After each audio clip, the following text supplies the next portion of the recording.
자, 반갑습니다. 4장 화학 반응의 종류와 용액의 화학력론에 대해서 말씀을 드리도록 하겠습니다. 화학 반응의 종류는 굉장히 다양하게 존재를 하는데 그 중에서도 용액 속에서 일어나는 화학 반응에 대해서 주로 좀 알아보려고 합니다. 용액이라고 얘기하면 가장 중요하다기보다는 용액에서 가장 대표적으로 이야기를 할 수 있는 것은 우리가 수용액이죠. 그러다 보니까 4.1에서는 물에 대해서, 용매에 대한 가장 흔한 용매 중 하나인 물에 대해서 이제 이야기를 합니다. 4.1부터 한번 시작을 해보도록 하겠습니다. 자, 물은 가장 흔한 용매로서 우리가 보통은 이온성 고체가 물에 녹을 때 이 현상에 대해서 먼저 지금 이야기를 하고 있습니다. 지금 물 분자의 델타 플러스 부분이 이것은 이제 음전을 띠는 음이온에 끌려 있고 그 다음에 델타 마이너스 부분이 양전을 띠는 양이온에 끌려져 있다. 자, 이렇게 이야기를 하는데 우리가 물 분자에 대해서 생각을 하면 물 분자가 지금 현재 이런 식으로 있죠. 자, 이렇는데 전기 음성도 차이에 의해서 산소 원자의 경우에는 델타 마이너스를 띠게 되고 그 다음 수소 원자의 경우에는 각각 델타 플러스를 띠게 됩니다. 이로 인해서 물 분자는 우리가 극성 분자라고 이야기를 하죠. 극성 분자라고 이야기를 하는 것은 우리가 여러분들이 잘 아는 것처럼 쌍극자 모멘트 합이 0이 아닌 것, 이것을 우리가 이야기를 하는 것입니다. 자, 이렇게 해가지고 이렇게 돼 있는데 여기에서 이 양이온 주변으로는 물 분자들이 이제 어떻게 부분적으로 델타 마이너스를 띠는 부분이 이렇게 둘러싸게 되는 것이고 그 다음에 음이온 같은 경우에는 어떻게 부분적으로 델타 플러스를 띠는 H가 가까이 오게 이렇게 배치가 되는 것이죠.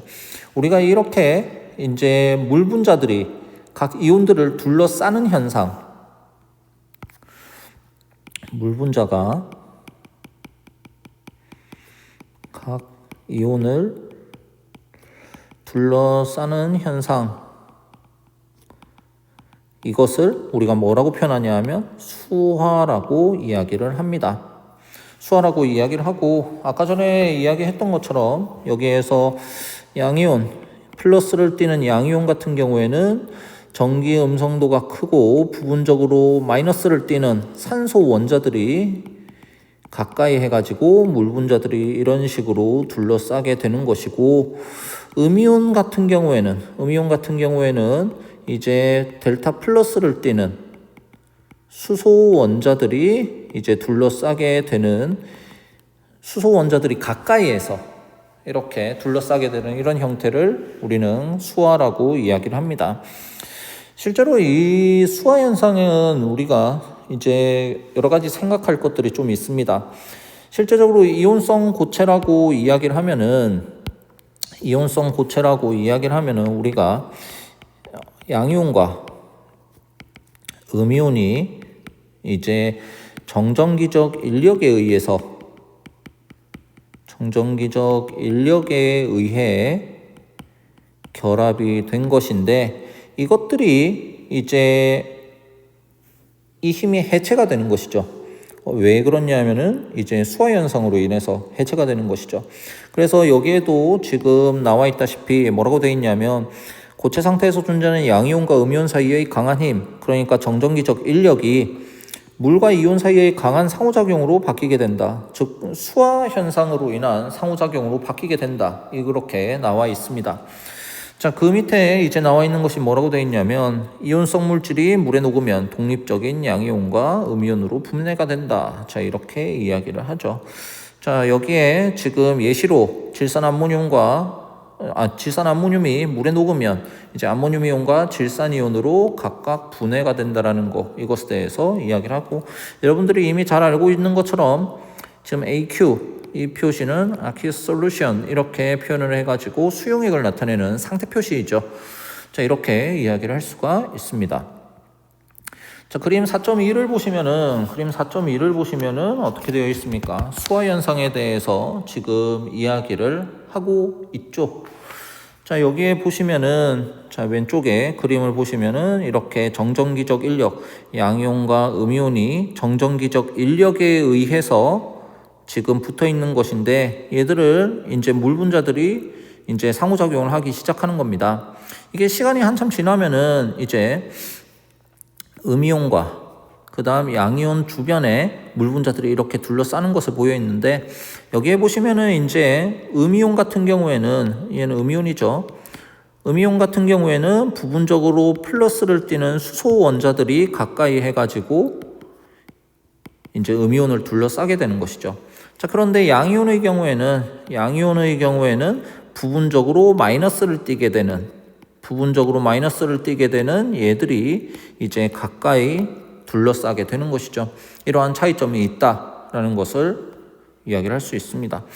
자, 여러분들이 이온성 물질들의 물에 대한 용해도는 매우 다양하다라는 거 이미 잘 알고 있을 겁니다. 중학교에서부터 여러분들이 아마 학습을 좀 했을 겁니다. 염화 소듐은 물에 잘 녹지만 염화은 AgCl 같은 경우에는 잘 녹지 않는다. 여러분들이 잘 녹지 않는 거, 이거에 대해서는 이야기를 많이 들어본 적은 있을 겁니다.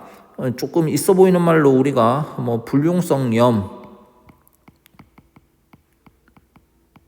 이렇게 이야기를 하는데, 대표적인 것들이 AgCl 이러한 것들, 그 다음 PbI2 아이오딘화 납이죠, 맞죠? 자, 그 다음에 CaCO3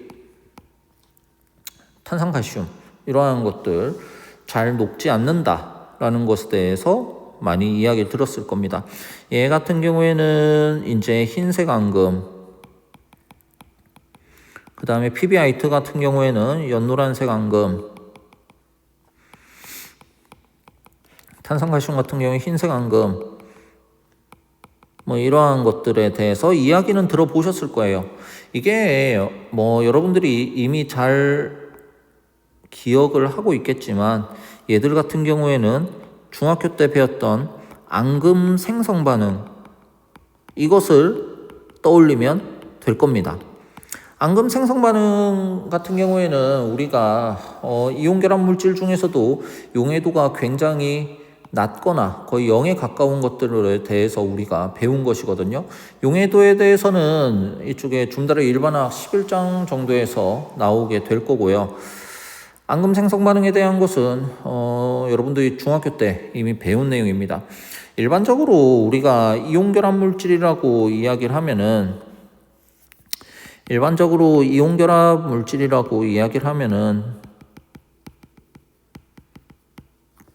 대표적 성질 중에 하나가 무엇이 있냐면은 물에 잘 녹는다라는 것이 있어요.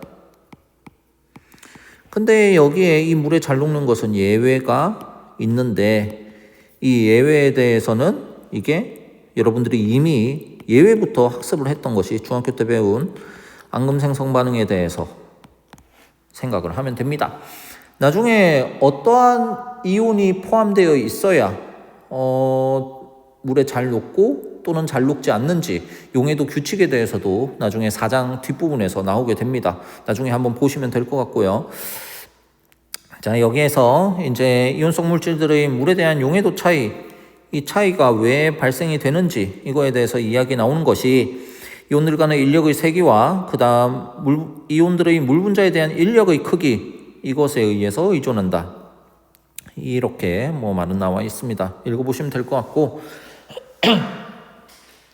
자, 물은 또한 많은 비이온성 물질들을 녹인다라고 이야기를 합니다. 여기에서 말하는 비이온성 물질이라고 표현을 하면은 여러분들이 흔히 알고 있는 공유결합으로 이루어진 물질, 이것을 주로 이야기를 할 수 있죠.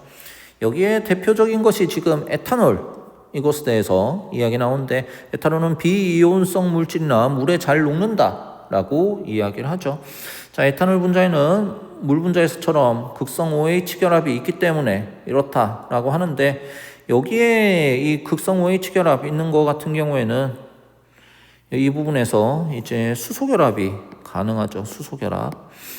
수소결합이 가능하다 이렇게 되어 있고, 수소결합은 우리가 다시 한번 말씀을 드리면은 수소결합은 전기 음성도가 큰 FON과 공유결합하고 있는 수소 원자와 인접한 분자의 FON 사이의 인력, 이것이 무엇이 된다?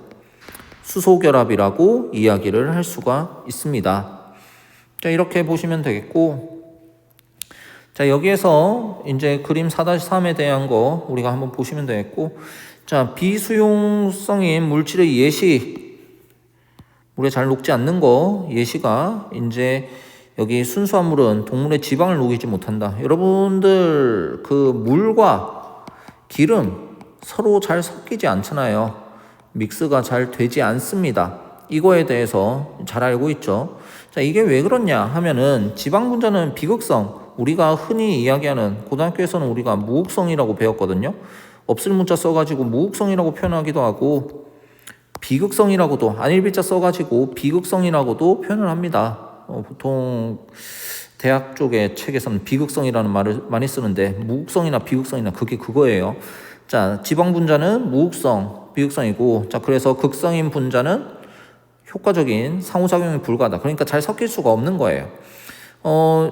화학원에서 보시면은 우리가 극성 분자는 극성 분자끼리 서로 잘 섞이고, 무극성 분자는 무극성 분자끼리 서로 잘 섞인다. 그 내용에 대해서 나올 건데, 그 내용이 지금 여기에 비슷한 것을 녹인다. 자, 유유상종, 그거에 대해서 여러분들이 생각을 해주시면 되겠습니다. 자, 그러면 4.1에 대한 내용은 다 되었고요. 4.2에 대해서 한번 보도록 합시다. 4.2는 이제 센 전해질과 약한 전해질, 이 두 가지에 대해서 이야기를 합니다.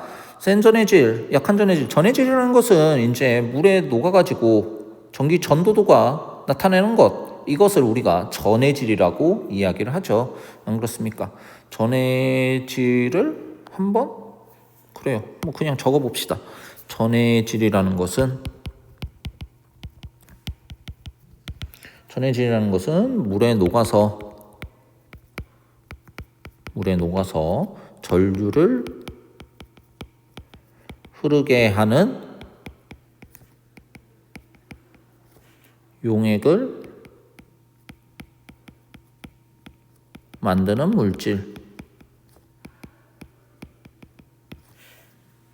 이렇게 뭐 적어두면 되겠죠. 자, 이렇게 되는데, 물에 녹아서 전류를 흐르게 하려면은 결국은 무슨 현상이 일어나야 되냐 하면은 이온화가 일어나야 합니다.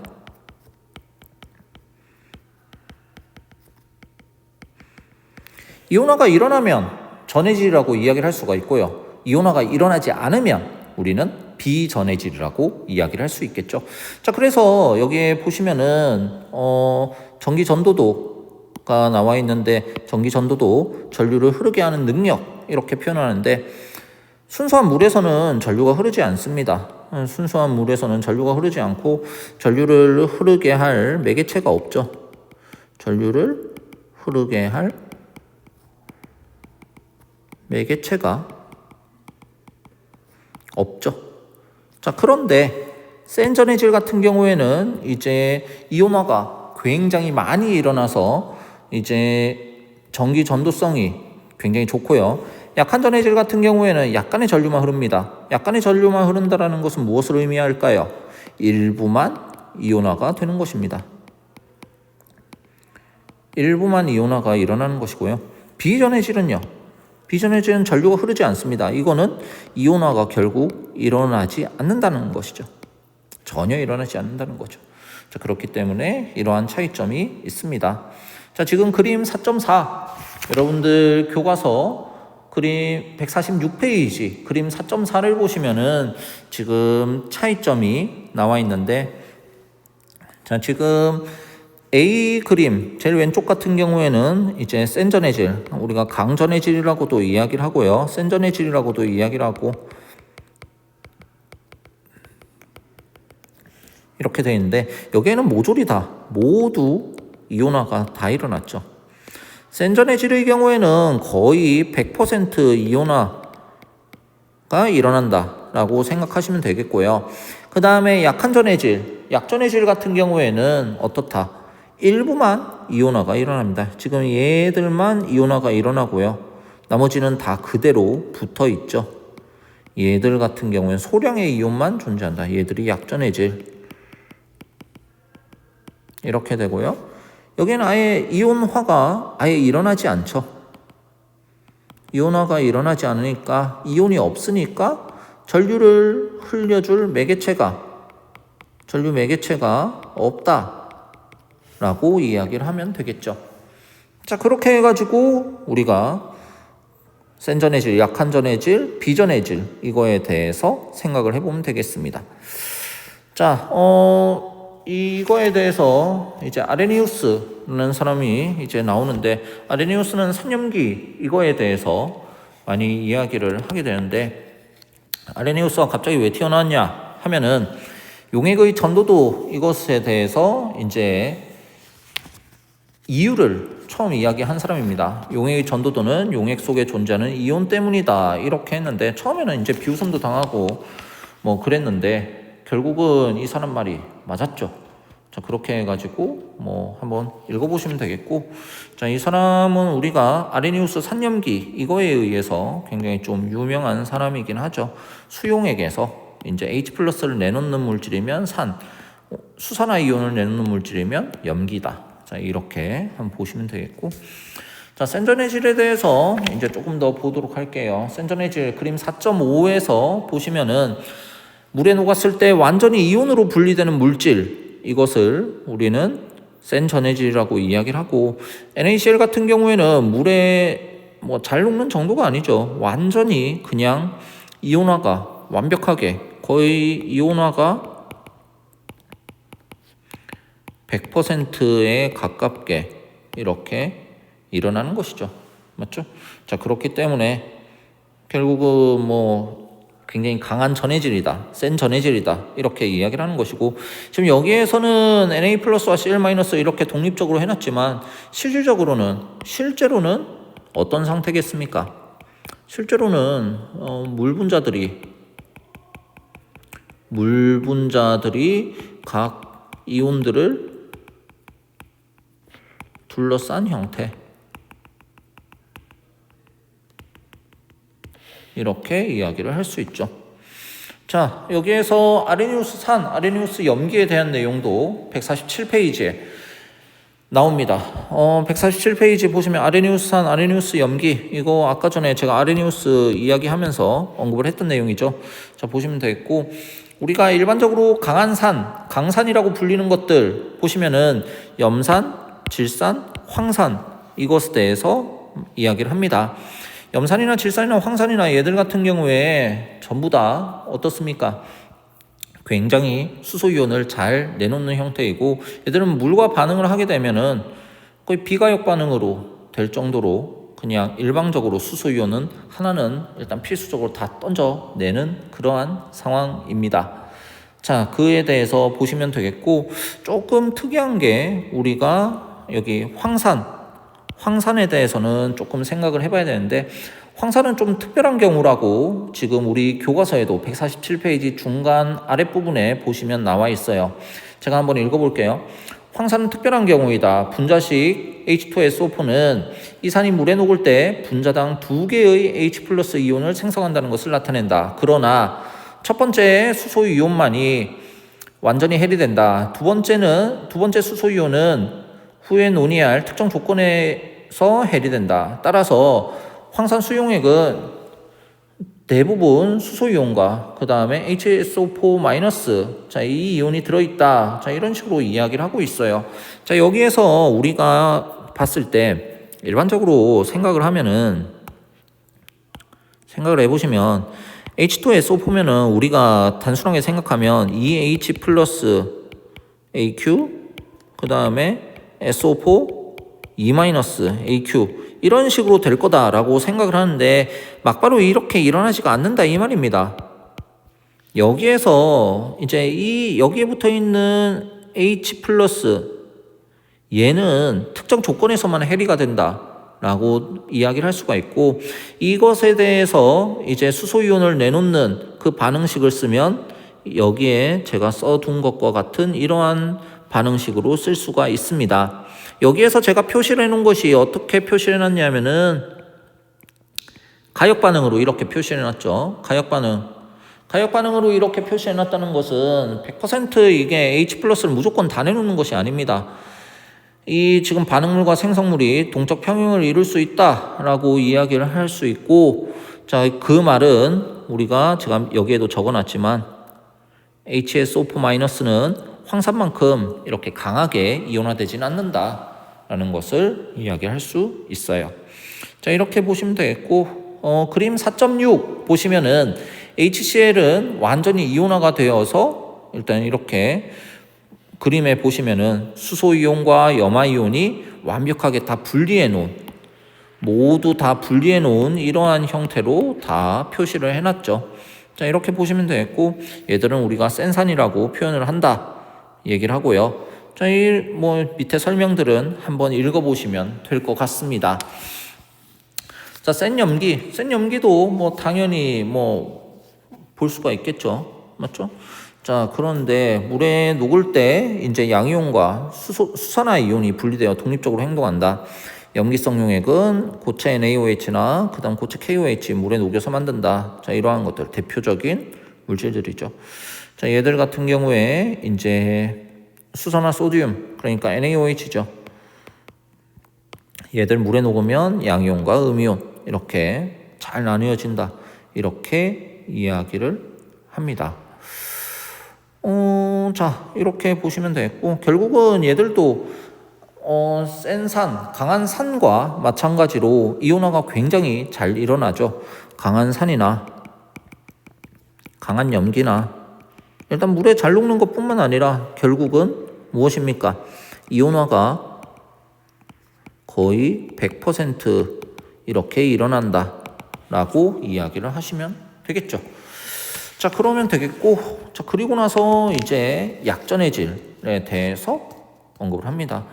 우리 교과서에서는 이제 148쪽, 149쪽 이렇게 나와 있는데, 여기에 149쪽에 아세트산의 경우에는 한 1% 정도만 이제 해리가 된다, 이온화가 일어난다 라고 이야기를 해요. 자, 여기에서 아세트산 같은 경우에 이제 이렇게 물과 반응을 하게 되면 H3O 플러스 이렇게 나오는 것과 아세테이트 이온, 아세트산 이온 얘 같은 경우에 1% 이렇게 돼 있고, 아까 강전해질 그것과 다르게 무슨 표시가 되어 있습니까? 동적 평형 가역 반응 표시를 해놨죠. 가역 반응 표시를 해놨죠.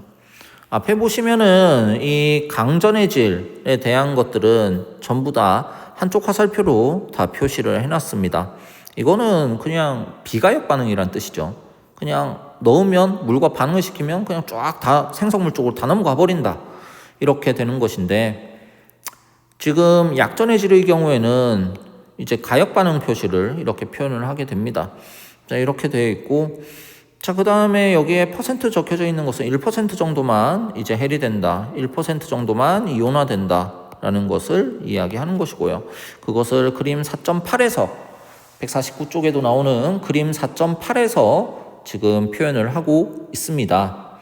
자, 이렇게 보시면 되겠고요. 약한 염기에 대해서도 지금 이야기를 합니다. 약한 염기, 대표적인 거 암모니아 있죠. 암모니아 같은 경우에는 이게 여러분들이 잘 알고 있지만 아레니우스 염기는 아닙니다.